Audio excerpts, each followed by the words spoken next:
We have a story. What I have seen traveling the country and going to LEAP schools and going to other extraordinary schools, I believe the accents must utilize the symbol of those accents. Let's have stories woven around what already happened. People don't know that LEAP school is producing the 80% plus passes, that the graduates from LEAP school, not the weakest but the strongest, are going into teaching and doing a fabulous job. People don't know that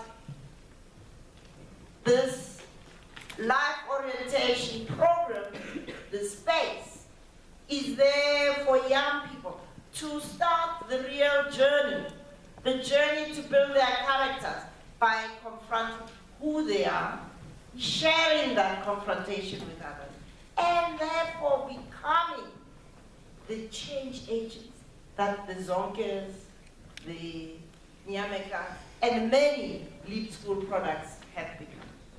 We have the story. What we need is to tell it. And we are not very good at telling the story. And I believe that South Africa has to jettison the story that imprisons them in the past and embrace the story of the future told not by future leaders, but today's leaders. This is what all of the young people on the stage, minus one grey person, they are the people who would be the most effective storytellers. Let's do it. I think to bring about a new story in education, we need storytelling. Can you have a story without storytelling? I don't know. I mean, there's still stories happening, but are they stories if we don't tell them? I think that often we're so consumed with doing the work as educators, as students, as whatever role we play in the system, administrators, politicians, that we don't take the time or we don't empower the people to tell that story, whether it's through Twitter, online, through writing books, through newspapers, or just verbally, through word of mouth, or drawings and paintings, whatever other means. But I think we have to put as much energy into that as we can, because we're doing some amazing things in education, but we don't always do a good job of communicating them. So on all the projects that I work on in the Student Experience Lab, when we're helping design new schools, we're helping design new technology, apps and websites and so on, part of what we always do is video storytelling, written storytelling. We capture the experience and we make sure not just that people understand all the technical information about what we did, but that they understand a story of how it affected a student or several students. They understand a story about a teacher who was frustrated with their career and had this experience and now something has changed.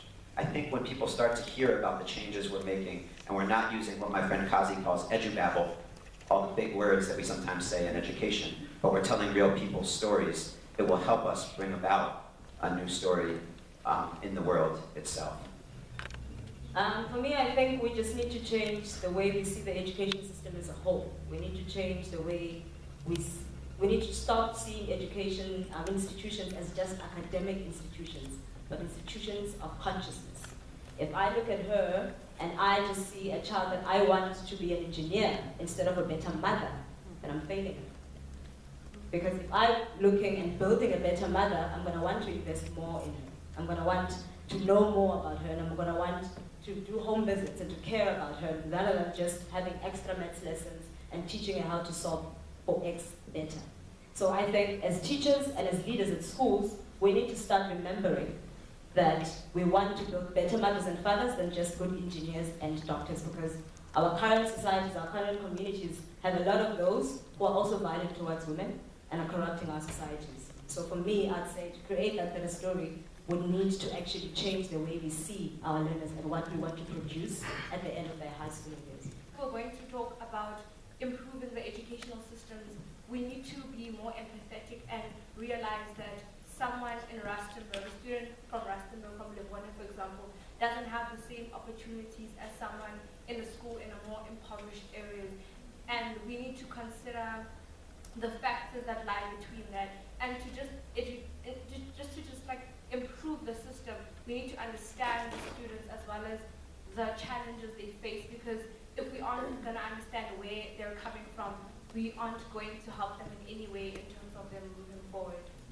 I think the first thing we have to change concerning education, especially in South Africa, is the mindset. So if I say the word education to a young student who's living in an impoverished area, who goes to a school where they tell him what to think, where he's not being given an opportunity to think for himself, the odds are that he probably won't see it with a favorable taste. So we have to change the way education is perceived to all parties, not just the rich, not just the poor, but to everyone.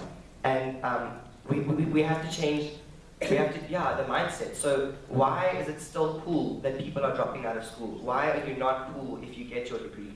Why are people laughed at if they are studying until 2 a.m. in the morning? So we have to change those perceptions.